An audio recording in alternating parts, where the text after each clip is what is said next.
Hello guys, sa ngayon po ay gagawa naman tayo ng dishwashing liquid. Panoorin nyo po hanggang dulo at pagkatapos po nito kayo mismo ay kaya nyo na pong gumawa ng sarili nyo.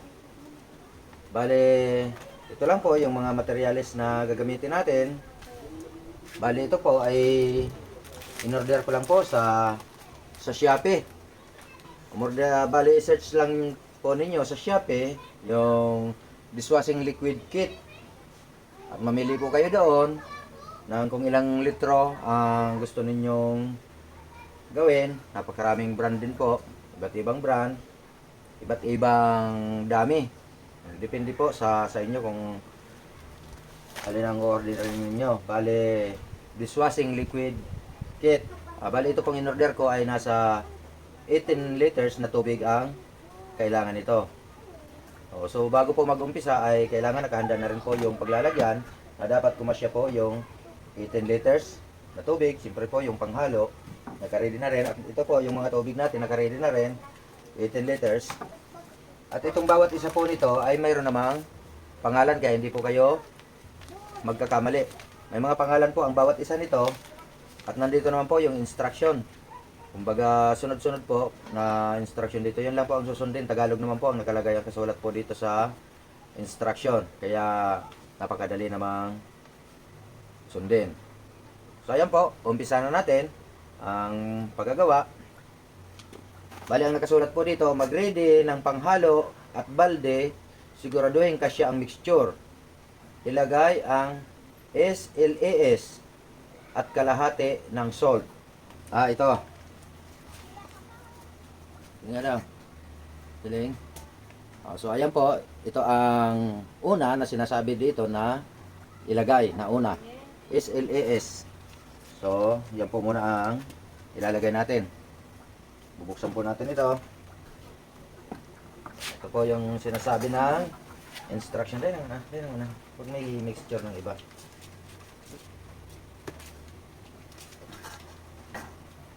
Yan. Nasa plastic lang po kasi nakalagay. Dapat po masimot natin yan para tumama yung sukat niyan.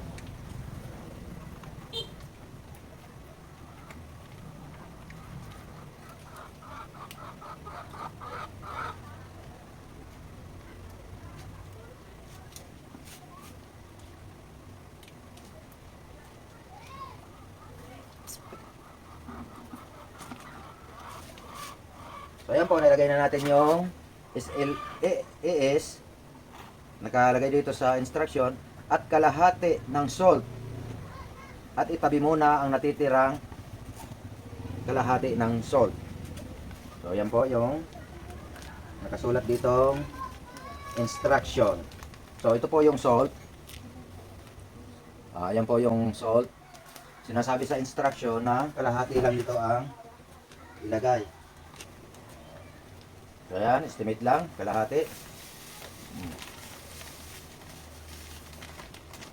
Kalahati daw muna at yung kalahati mamaya naman ilalagay. Tabi muna ang natitirang salt, gagamitin ito sa last part.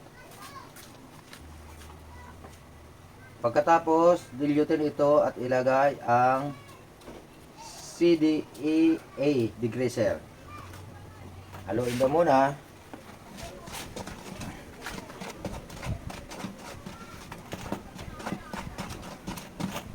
Yan. Yan ang sinasabi ng instruction. Haluin muna hanggang matunaw yung asin. Bali, dalawang ingredients pa lang po ang ilagay natin. Ngayon, ang susunod na sinasabi dito sa instruction ay pagkatapos dilutin ito ay ilagay CDEA degreaser. So, hanapin natin dito. So ito po. Ito po yung CDEA. Ito na yung isusunod natin, degreaser.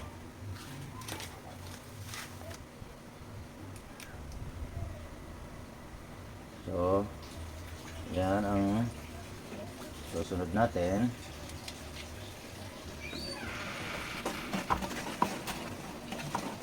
Siyempre, halong-halo.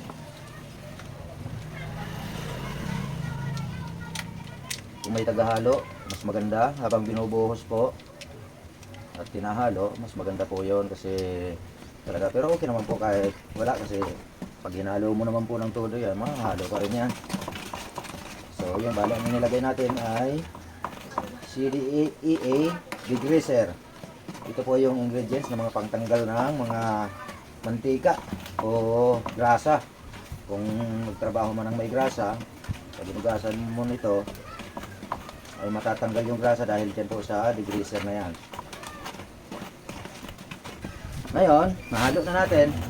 Tingnan naman natin ang kasunod. Make sure na isang direction lang ang paghalo at matunaw ito. Dapat pala isang direction lang.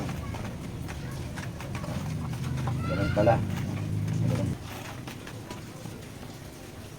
Tingnan na natin ang kasunod na instruction.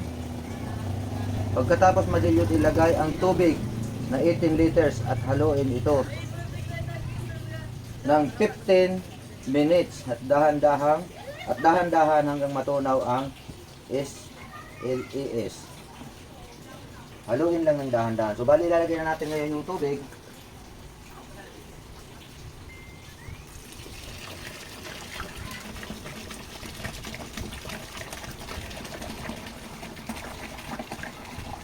Bali yung nilagay natin ay 8 liters.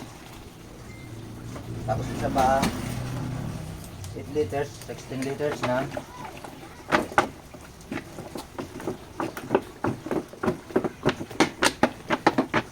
Halos mapuno na. 2 litro na lang naman. Ito ay 7 liters. Wala pang kalahati. Wala pang kalahati ang mababawas dapat dito.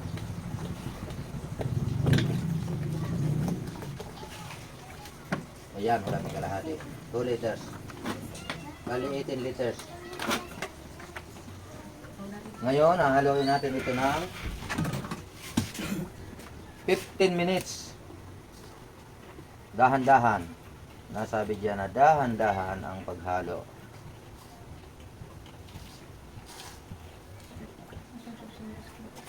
So ayan nga po, naka 15 minutes na tayong paghalo nito.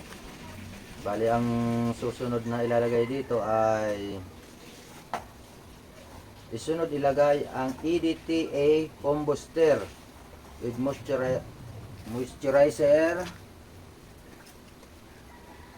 EDTA. Ito yung EDTA foam booster. 3 plastic. 3 balot pala ito, oh.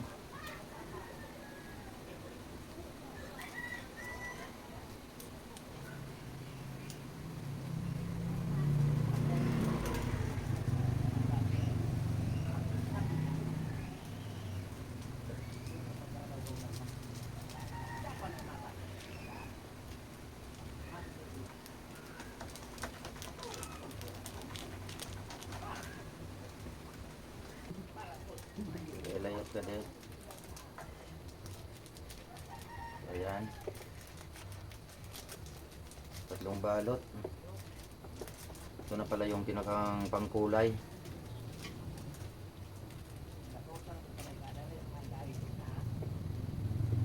Ito na yung pinakapangkulay niya.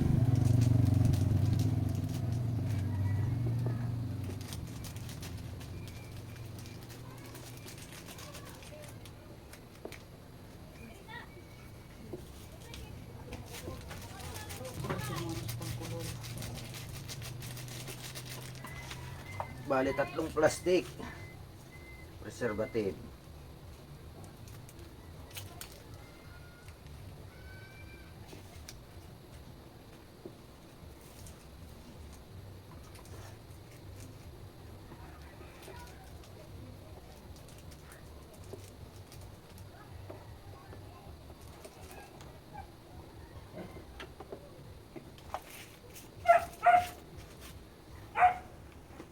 Ngayon, isunod na natin itong antibacteria ito, neutralizer.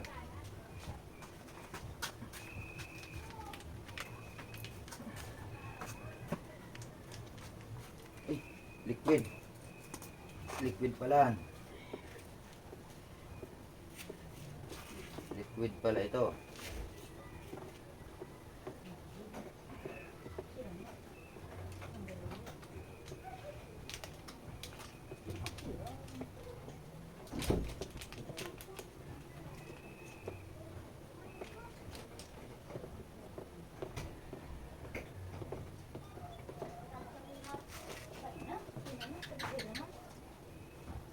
EDTA, combustor, anti-back, yun. Sunod-sunod na yun. Pagsamasamahin na, yung lahat na yan, liquid pa rin ito. Combustor.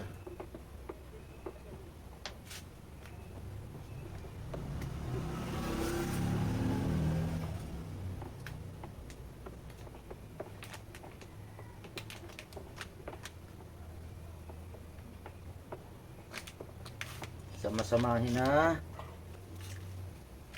kalamansi. Haluin muna natin ang gusto ito.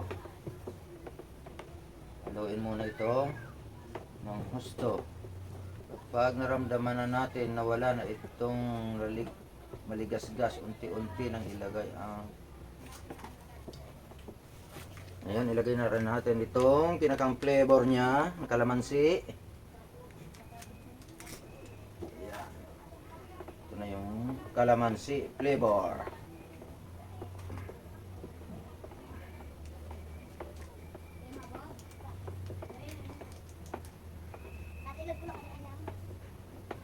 Ayan, nangamoy na. Nangamoy na ng kalamansi. Nung inilagay natin ang kalamansi. Medyo tumitigas na rin yung paghalo. Parang lumalapot na. Bali, ang naiiwan na lang natin dito yung kalahating salt. So, basahin natin. Colorants and preservative. Kapag naramdaman na natin na wala na itong maligas-gas, sabihin pag talagang tunaw na, dapat matunaw talaga. Unti-unting ilagay ang natitirang salt. Sige. Unti-unting ilagay habang hinahalo. Unti-unting ilagay ang natitirang salt.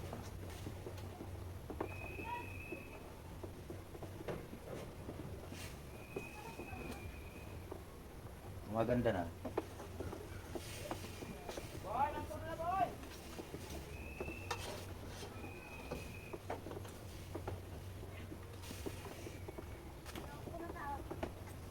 Malapot na rin.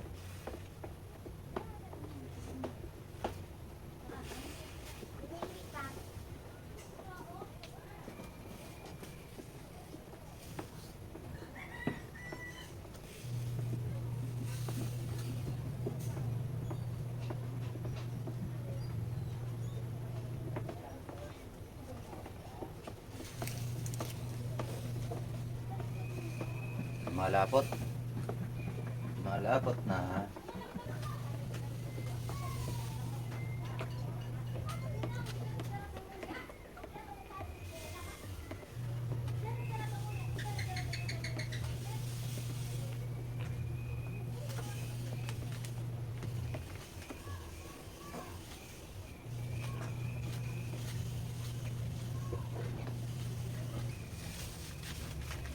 So ayan, naubos na natin yung salt. Ilagay na natin ang lahat na ingredients.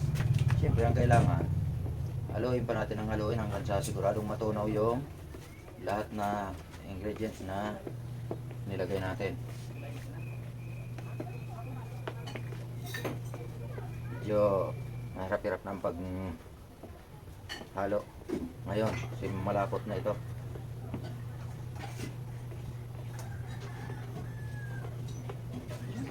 Ayan, pati yung gula pala niya, kanina napaka daming gula, mawawala na rin pati yung gula niya.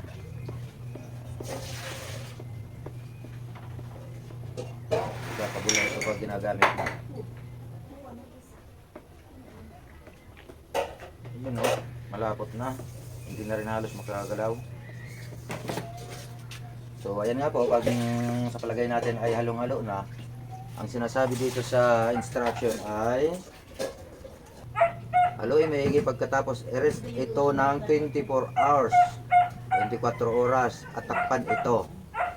After 24 hours, pwede na itong isalin sa napiling lalagyan. So, yun na po, ibig sabihin, kumpleto na tayo.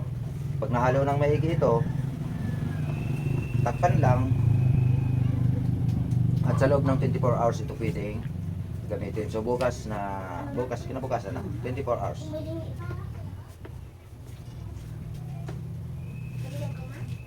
So ayun, bali tatakpan na muna natin ito.